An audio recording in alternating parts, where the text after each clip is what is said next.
ছিলাম বলে হাসিনার মতো ফ্যাসিস্টের পতন হয়েছে।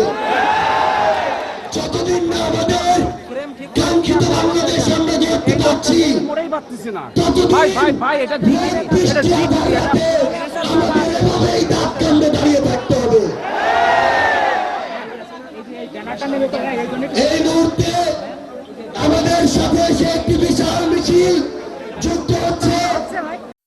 24-এর আমাদের যা সহযোগিতা রয়েছে, আমরা মনে করি তাদের অংশগ্রহণে মুখরিত হয়ে উঠবে যশোরের রাজপথ। আমরা পুলিশ গণহত্যা চালিয়েছিল। আমরা দেখেছি 2013 সালে মাওলানা সাঈদীর রায়কে কেন্দ্র করে গণহত্যা চালিয়েছিল শেখ হাসিনা সরকার। আমরা দেখেছি 2021 সালে মোদী বিরোধী আন্দোলনে পাখির মতো কিভাবে হত্যা করা হয়েছিল মানুষকে। আমরা আপনারা একটি গণঅভ্যুত্থানের সামনে, আপনারা গণঅভ্যুত্থানের অংশ, আপনাদের সামনে কিভাবে হাসিনার পেটোয়া বাহিনী, আমরা দুদিন আগে বিবিসির সংবাদে জেনেছি হাসিনা কিভাবে সরাসরি হত্যার নির্দেশ দিয়েছিল। আমরা স্পষ্ট করে বলতে চাই, আওয়ামী লীগের ইতিহাস বাকশালের ইতিহাস, হত্যাকাণ্ডের ইতিহাস। আমরা দেখেছি কিভাবে মানুষের অধিকার হরণ করা হয়েছিল, সে সময়ে মুক্তিযোদ্ধাদেরকে পর্যন্ত হত্যা করা হয়েছিল। আজকের এই দিনে আমাদের যশোরের বৈষম্যবিরোধী ছাত্র আন্দোলনের যোদ্ধারা একটি বড় মিছিল নিয়ে আমাদের মাঝে এসে উপস্থিত হচ্ছে। এই যে বাতিল করা হয়েছিল তার বিরুদ্ধে রাজপথে নেমেছিল কয়েকশো শিক্ষার্থীর ওই মিছিল 5 আগস্টে কয়েক কোটি ছাত্র জনতার মিছিলে পরিণত হয়। আমরা বিশ্বাস করি এই নতুন বাংলাদেশে এনসিপির যে পদযাত্রা শুরু হয়েছে, সেই পদযাত্রা 1000 থেকে ছাড়িয়ে কিছুদিনের মধ্যেই কোটি ছাত্র জনতার মিছিলে পরিণত হবে।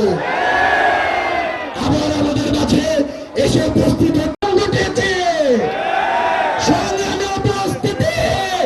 আমরা হাসিনা শাহীর পতন ঘটেছে। এটা ছিল ছাত্র জনতার গণ অভ্যুত্থান, এটা কোন সেনা অভ্যুত্থান ছিল না। আমরা স্পষ্ট করে বলে দিতে চাই, আমরা যে পতন ঘটিয়েছে কোন চাঁদাবাজদের রাজত্ব কায়েম করার জন্য না, কোন জুলুমবাজদের রাজত্ব কায়েম করার জন্য না।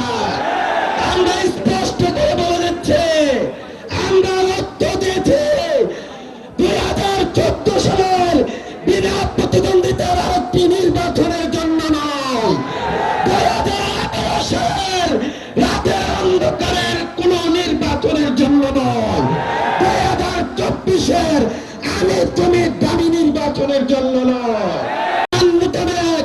শেখ হাসিনা এখনো বৈধ প্রধানমন্ত্রী। আপনাদেরকে স্পষ্ট করে বলে দিতে চাই, সংবিধান মানলে 2029 সাল পর্যন্ত শেখ হাসিনার বৈধতা আছে। আমরা সংবিধান ছুঁয়ে ফেলে দিয়ে বিপ্লব করেছি। আমরা অবশ্যই বিচার সংস্কার ছাড়া আরেকটি জাতীয় নির্বাচন বাংলার জন্য হতে দিব না। আপনারা আমাদের জন্য অপেক্ষা করেছেন, কষ্ট করে এসছেন। আপনাদেরকে এক ভাই হাসিনার শাসনের কথা বলে গেছে, কিন্তু এখন আবার কি শুরু হচ্ছে?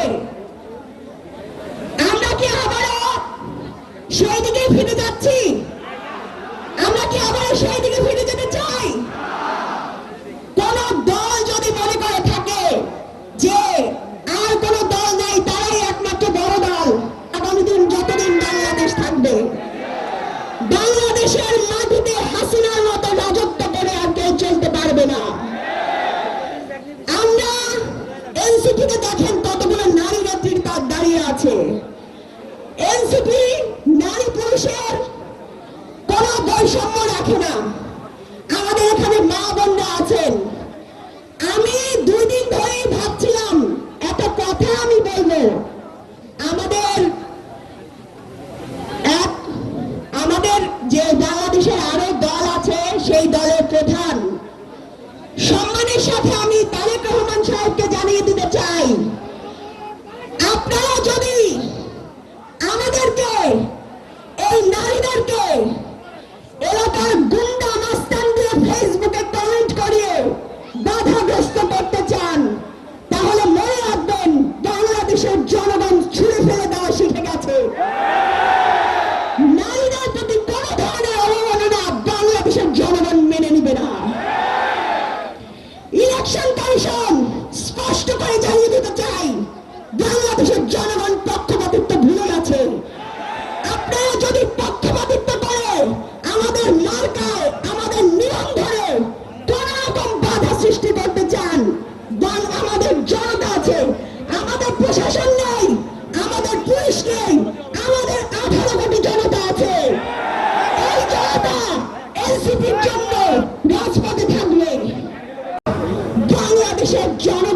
প্রতিবাদ করা শিখে গেছে।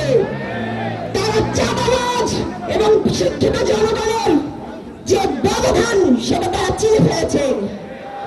বাংলাদেশে আর কোন চাঁদাবাজ দুর্নীতির জায়গা হবে না ইনশাআল্লাহ। বিরুদ্ধে রুখে দাঁড়িয়েছি, এনসিপির কে অন্যায় করলে তাদের বিরুদ্ধে রুখে দাঁড়াবো। বাংলাদেশের রাজনীতিতে অন্যায়কারী দুর্নীতিবাজদের আর কোন জায়গা হবে না ইনশাআল্লাহ। কেউ লড়াই করেছেন জেলা উপজেলায়, কেউ হয়তো করেছেন ঢাকায়, কাউকে হয়তো নিজের ঘরে থেকেই লড়াই চালিয়ে যেতে হয়েছে। আমাদের এমন অনেক সহযোদ্ধা ছিলেন এই অভ্যুত্থানের, যারা বিগত সময়গুলোতে ঘরে থাকতে পারেননি। এমন অনেক সহযোদ্ধা ছিল যাদেরকে বিভিন্ন ট্যাগ দিয়ে তাদেরকে হয়রানি করা হয়েছে, মিথ্যা মামলা দেওয়া হয়েছে। ফ্যাসিস্ট বিরোধী লড়াইয়ে ঢাকা বিশ্ববিদ্যালয়ে লড়াইয়ের সামনের সারিতে যারা ছিলেন, এ পর্যায়ে বক্তব্য নিয়ে আসবেন তেমনি একজন জাতীয় নাগরিক পার্টি এনসিপির সিনিয়র যুগ্ম আহ্বায়ক সামান্থা শারমিন। কোথায় কোথায় বাংলা ছাড়, বাংলা কি কার বাপ্পাকার, দালালি না আজাদি, গোলামি না আজাদি। যে মিছিলে এসে উপস্থিত হয়েছে, কিন্তু পরিষ্কার করে বলে দেওয়া দরকার, এনসিপির কেন্দ্রীয় নেতৃবৃন্দ শুধুমাত্র এনসিপির নন, তারা সারা বাংলাদেশের। কারণ তারা জুলাই অভ্যুত্থানের নায়কেরা, তাদের ডাকে বাংলাদেশের সকল মানুষ জাতি ধর্ম বর্ণ নিজেদের পরিচয় এবং দল ভুলে গিয়ে বাংলাদেশের গণ অভ্যুত্থানে অংশগ্রহণ করেছিল। এইরকম গণ অভ্যুত্থান সাউথ এশিয়া আর কখনো দেখা যায় নাই। সুপ্রিয় যশোরবাসী, আজকে এই শুক্রবারে জুম্মার পরে এই জমায়েত মুসলমানদেরকে মনে করিয়ে দেয় যে আমাদেরকে সব সময় সংগ্রামী থাকতে হবে। প্রত্যেকটা জুম্মার দিন সংগ্রামের দিন, প্রত্যেকটা জুম্মার দিন আমাদেরকে মনে করিয়ে দেওয়ার দিন যে ইন্ধন দেয় ইতিহাস, যশোরের ইতিহাস, এই সংগ্রামী মাটি আমাদেরকে মনে করিয়ে দেয় যে আমরা ব্রিটিশ বিরোধী আন্দোলন থেকে সংগ্রাম করে আসছি এই দেশটাকে ঠিক করার জন্য, এই ভূখণ্ডটাকে ঠিক করার জন্য, কিন্তু আমরা সেটা পায়রা উঠি নাই। এখন একটা ঐতিহাসিক সময় এসে উপস্থিত হয়েছে। আপনারা জানেন 1971 সালে এই যশোরে এসে অ্যালেন গিন্সবার্গ লিখে গিয়েছিলেন সেপ্টেম্বর অন যশোর রোড,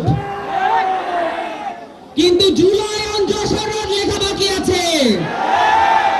আমাদেরকে সেটা লিখতে হবে। এই বাংলার মাটিতে এমন কবি সাহিত্যিক গড়ে ওঠা দরকার যেখানে আমরা এই ধরনের কবিতা আমরা জুলাইকে নিয়েও দেখতে পাবো।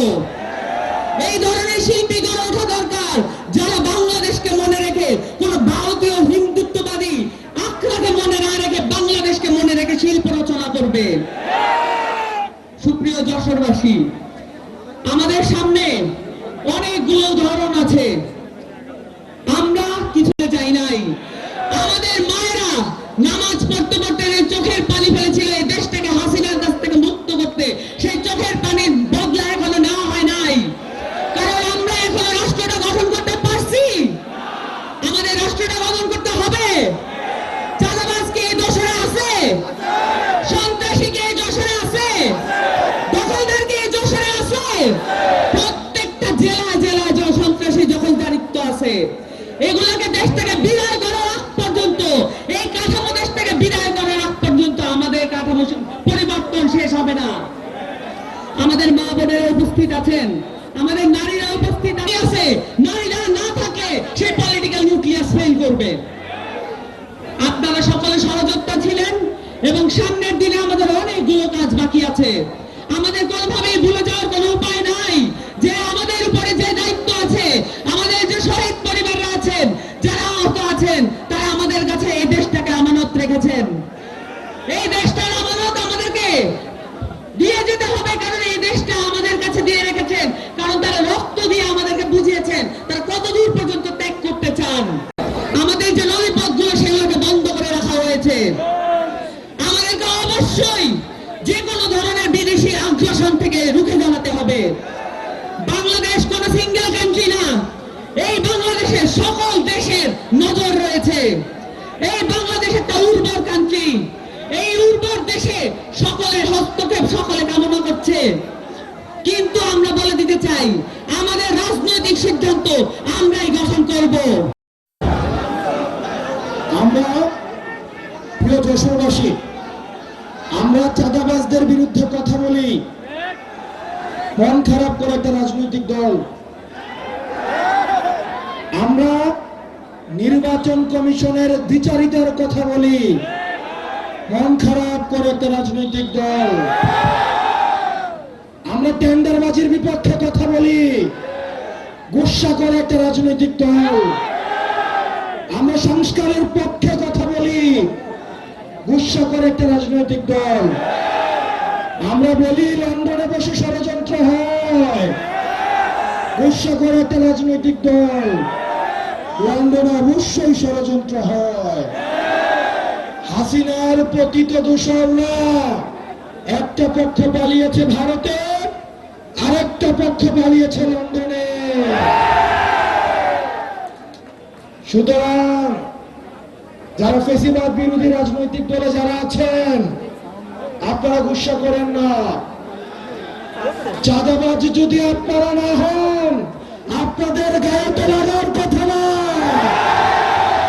টেন্ডারবাজ যদি না হন, আপনাদের গায়ে তো লাগার কথা না। আপনারা কি সংস্কারের বিরোধী অবস্থান নিয়েছেন? যদি গুসা করেন তাহলে ধরে নিব আপনারাই সংস্কারে বাধা দিচ্ছেন। প্রিয় তরুণ প্রজন্ম, এখানে লন্ডনে বসে আওয়ামী লীগের পতিত দূষণরা এখনো পর্যন্ত ষড়যন্ত্র করে যাচ্ছে। আমাদের সংস্কার কার্যক্রম হতেই হবে। তাতে যদি কেউ বাধা দেয় তাহলে আমরা ধরে নেব আওয়ামী লীগকে পাহারা দেওয়ার জন্য আওয়ামী লীগের এক্সটেনশন হিসেবে আপনারা এই দেশে কাজ করে যাচ্ছেন। প্রথম যে জায়গাটা স্বাধীন হয়েছে সেটা হচ্ছে যশোর। আমরা যশোরে দাঁড়িয়ে বলছি, এই যশোর থেকে আমাদের সংস্কার, বিচার এবং নির্বাচন কার্যক্রমে নেতৃত্ব দিতে হবে। আমরা এনসিপি সবচেয়ে প্রগতিশীল এবং নির্বাচনের জন্য সবচেয়ে যদি কেউ কথা বেশি বলে থাকে সেটা হচ্ছে এনসিপি। আমরা এনসিপি সংস্কার চাই, আমরা এনসিপি বিচার চাই, আমরা এনসিপি নির্বাচন চাই। আর একটা দল রয়েছে তারা কেবল নির্বাচন চায়। আমাদেরকে তিনটাই দিতে হবে। আমাদের সংস্কার দিতে হবে, নির্বাচন দিতে হবে, বিচার করতে হবে, তিনটাকে একসাথে করতে হবে।